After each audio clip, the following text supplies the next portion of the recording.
Seja muito bem-vindo à nossa jornada devocional, compartilhando palavras de fé, amor e esperança. Nós estamos no dia 4 de janeiro. O tema do nosso devocional de hoje é profundidade na espiritualidade cristã. E o nosso texto base está em Salmo capítulo 42, versículos 1 e 2. E o texto diz: Como suspira a corça pelas correntes das águas, assim por ti, ó Deus, suspira a minha alma.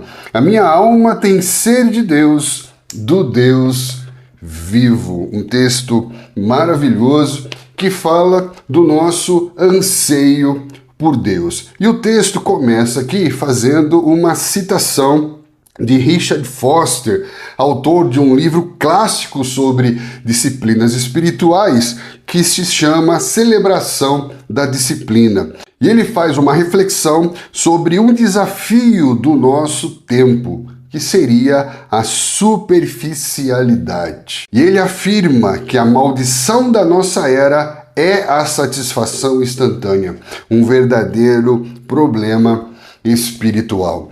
Vivemos num mundo que frequentemente celebra o que é raso, o que é rápido, o que é instantâneo, o que é imediato, o que é prazeroso, o que é satisfatório. E Richard Foster, ele vem nos chamando atenção para resistir à superficialidade. Se você vem acompanhando os nossos conteúdos desde o princípio, você percebe que nós estamos caminhando numa espiritualidade que exige de nós um esforço pela profundidade e não uma abordagem rasa da vida, onde se busca apenas respostas prontas, respostas fáceis, prazeres imediatos e o mínimo de comprometimento com as questões mais importantes da vida.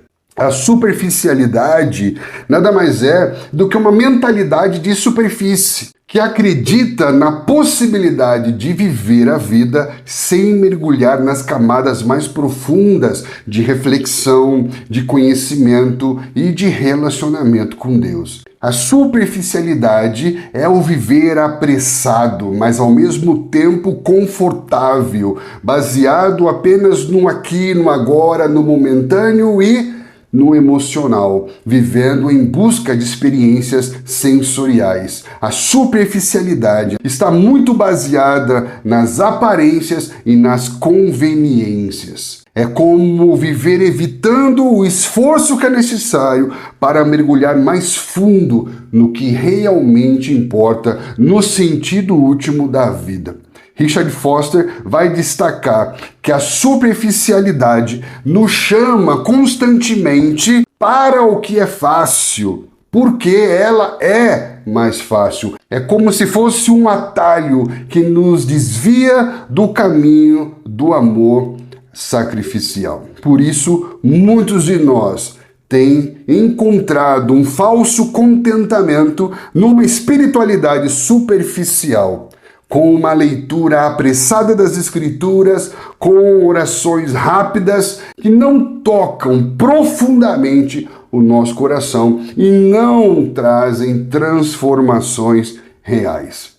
John Stott, que é um outro pensador importante, afirma que esse tipo de cristianismo de conveniência não resiste às provações da vida, ele é frágil. Lembra da semente plantada num caminho sem raízes? Porque o cristianismo de conveniência, de uma espiritualidade de superficialidade, nos torna vulneráveis à dúvida, à incredulidade e à inércia, porque a superficialidade acaba sendo uma crença limitante que nos impede de desenvolver e de desempenhar todo o nosso potencial. Como se fosse uma casa construída sobre areia, que cede facilmente quando enfrenta os ventos e as tempestades da vida. Por causa da superficialidade, muitas relações se tornam frágeis, facilmente quebráveis e, infelizmente, facilmente descartáveis. Se a superficialidade é como uma praga, uma erva daninha que cresce e se espalha assustadoramente na nossa cultura, a profundidade é o caminho que nós devemos escolher. Porque ser profundo significa nada mais, nada menos do que ter raízes firmadas em Cristo Jesus. A profundidade é o compromisso em explorar os tesouros mais profundos das Escrituras e termos os nossos olhos desvendados para vermos toda a beleza da presença de Deus. Richard Foster vai ainda dizer que essa espiritualidade profunda é como uma jornada contínua de transformação que toca todas as áreas da vida. Essa profundidade na espiritualidade envolve transformações na área emocional, nas nossas relações, na nossa intelectualidade, na nossa vida prática cotidiana, e tudo isso envolve o que nós vamos chamar de uma espiritualidade inteligente que funciona nas demandas práticas da vida cotidiana. Richard Foster fala que nós precisamos hoje de pessoas mais profundas do que pessoas mais inteligentes. Porque a verdadeira profundidade não se reduz, não se limita ao cúmulo de informações, a diplomas ou a teorias complexas. O intelecto é importante, mas não garante profundidade para nos fazer homens sábios. Homens que têm clareza de direção e de sentido. Paulo nos ajuda a fazer essa distinção entre o intelecto e a profundidade. Em 1 Coríntios capítulo 4, versículo 1 ao 3, ele vai afirmar que o conhecimento ensoberbece, o conhecimento infla, o conhecimento traz orgulho, mas o amor edifica. Ele faz uma relação entre o saber por si só, o saber para afirmar a si só, ao invés de um saber compartilhado, de um saber que tem como objetivo a edificação do outro e não a afirmação do eu. Então nós vamos ver que há uma distinção entre uma superficialidade teórica e uma profundidade relacional. E o que nós propomos é o conhecimento que se dá não a partir do quanto sei sobre, mas a partir do quanto me relaciono com, ao ponto de me tornar um com o outro. Portanto, a verdadeira espiritualidade não é medida pela quantidade de conhecimento que acumulamos, mas pelo tipo de gente que nos tornamos a partir da relação que desenvolvemos com Deus. Na época de Jesus, os fariseus são um exemplo claro desse dilema, porque você sabe que eles eram instruídos, conhecedores das Escrituras, contudo, mesmo assim, Jesus os denunciava por sua superficialidade. Eles complicavam a fé com regras, com uma mentalidade legalista, religiosa, e deixavam de lado a essência da lei, que é o amar a Deus e amar ao próximo. Portanto, diante de um cenário com tanta superficialidade, com tanta futilidade, com tanta transitoriedade, precisamos pensar naquilo que é eterno, precisamos mergulhar naquilo que é profundo, precisamos buscar as coisas que são do alto. Vencemos a superficialidade buscando profundidade em Deus. E essa profundidade não é sinônimo de intelectualidade, de racionalidade, porque ela pode ser vivida e experimentada na simplicidade. Existe profundidade na simplicidade. Contudo, nós não podemos associar profundidade com uma teologia pobre ou com o desprezo pelo conhecimento, porque isso gera uma dicotomia, uma separação, e teologicamente, separação é morte. Nós pensamos a partir de uma visão interdependente de todos os princípios. Nós entendemos que existe uma profundidade na simplicidade, porém essa simplicidade não despreza o conhecimento, não demoniza a racionalidade. Essa simplicidade se dá por concentrar-se naquilo que é essencial. Olha que lindo isso.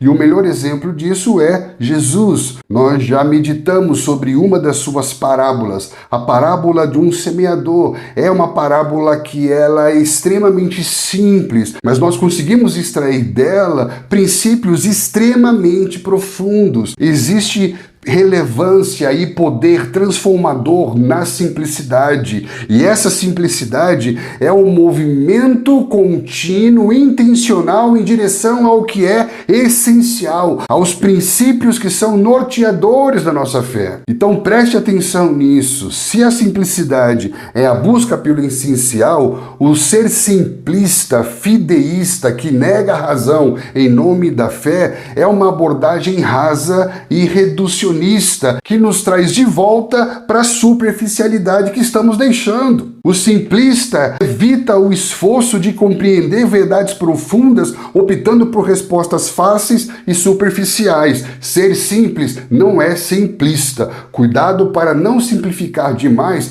com o objetivo de fugir da profundidade e voltar para a superficialidade. A proposta desse devocional é que tenhamos experiências profundas com as Escrituras. Hebreus capítulo 4, versículo 12, por exemplo, vai dizer que a palavra de Deus é viva e eficaz, mais cortante do que qualquer espada de 2 gumes, que penetra o mais profundo do âmago do ser humano. A palavra é viva porque ela é sempre atual, ela é sempre dinâmica e ela atua ativamente na vida do homem, trazendo revelação, trazendo cura, trazendo correção, trazendo renovo. A palavra é eficaz porque ela funciona, porque ela traz resultados, porque ela tem poder real de transformação. É com essa palavra que nós procuramos por uma experiência profunda, como a corça suspira pelas águas. Se a palavra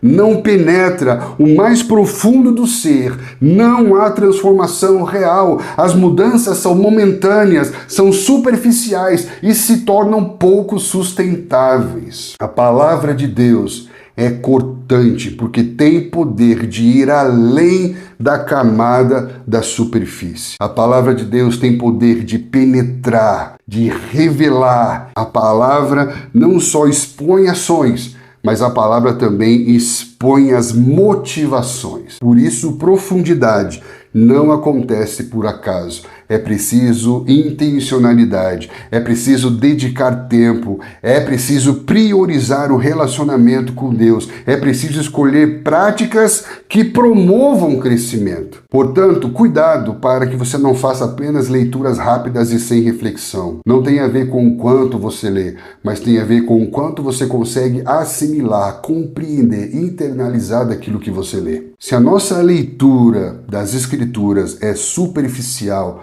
não tem meditação, nós deixamos de encontrar profundidade, significado e aplicação. Cuidado com a busca pela experiência da intimidade sem que haja profundidade no relacionamento com Deus. A proposta é que você pratique uma leitura dinâmica, que você medite, que você reflita sobre o que você está lendo, que você ore, que você fale com você mesmo e fale com Deus sobre o que você está lendo e sobre o que você está aprendendo com essa leitura, que você encontre um lugar silencioso para ouvir. Para quê? Para que essa palavra seja viva e eficaz. Ela é viva, ela tem vida e ela te ensina a viver.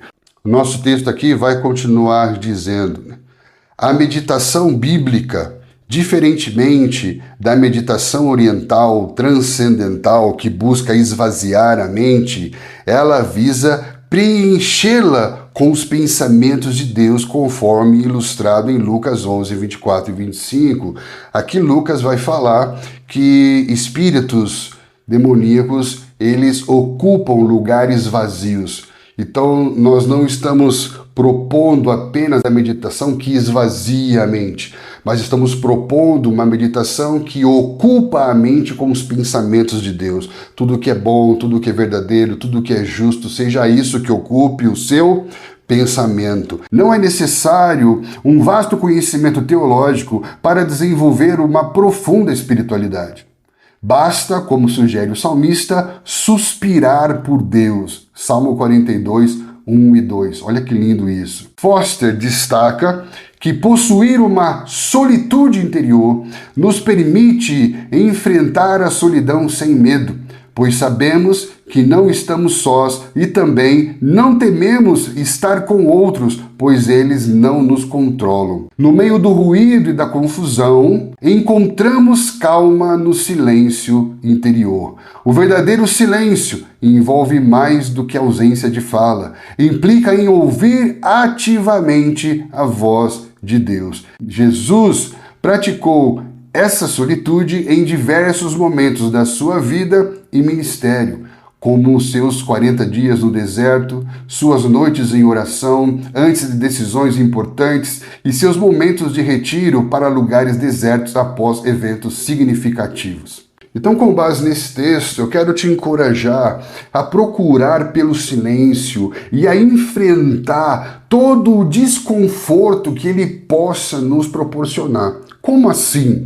A primeira sensação que nós temos diante do silenciar do homem interior é uma sensação desconfortante de vazio. Por quê? Porque quando silenciamos tudo, nos deparamos com um vazio. O vazio que geralmente tentamos ocupar com entretenimento, com atividades, com comida, com cinema, com música, com leitura, com trabalho, com uma série de coisas. Só que desde o princípio, o vazio é espaço ocupado pela presença. Então não pare diante da sensação de desconforto provocada pelo silêncio dentro de você, porque esse vazio é um vazio que precisa ser ocupado pela presença. Muitos deixam o lugar da oração por se sentirem desconfortáveis com a sensação de vazio e logo se veem ocupando essa sensação de vazio com qualquer outra atividade. Por isso é importante você fazer a distinção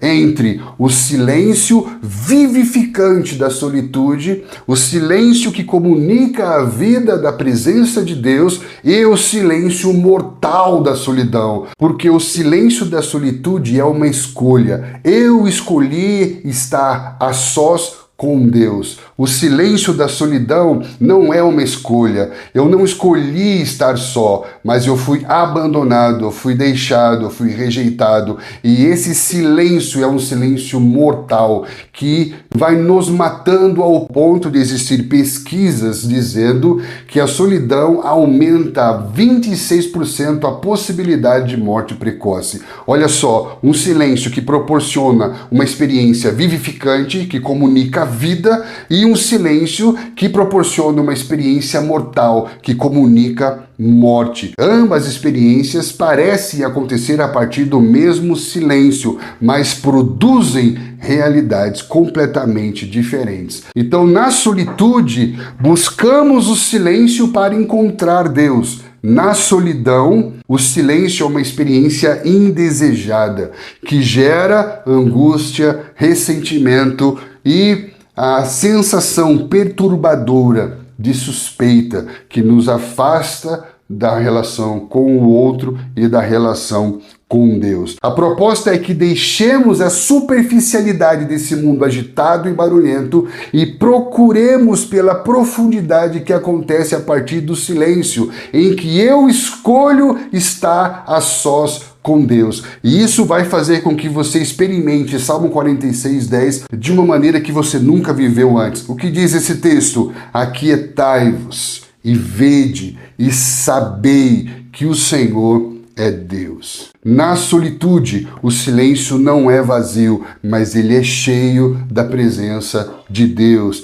Esse silêncio cria espaço para que possamos discernir a voz de Deus, aquietar a nossa alma e encontrar descanso. Henry Nouwen, no livro Espaço para Deus, ele vai dizer: a solitude é o lugar onde podemos nos despir dos nossos papéis e nos apresentar a Deus como realmente somos, sem distrações e sem máscaras. Para encerrar, aqui o nosso texto vai dizer: assim, o silêncio, a solitude e a espiritualidade são pilares fundamentais para a prática da meditação bíblica, e esses elementos são essenciais para alcançarmos uma verdadeira espiritualidade cristã que nos enriquece com sabedoria de Deus. Algumas questões para a sua meditação. Primeiro, como posso incorporar a prática da meditação bíblica em minha rotina diária para alcançar uma maior profundidade espiritual?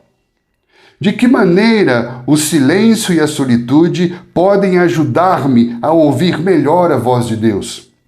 Como posso buscar a simplicidade em minha vida espiritual para evitar a armadilha da superficialidade? Olha, algumas questões extremamente pertinentes para o nosso devocional de hoje. Pense sobre isso, reflita sobre isso, ore sobre isso e leve com você essas palavras durante todo o seu dia, para que você possa se tornar uma resposta para esse tempo tão carente de profundidade. Que Deus te abençoe e seja bem-vindo ao nosso devocional de amanhã.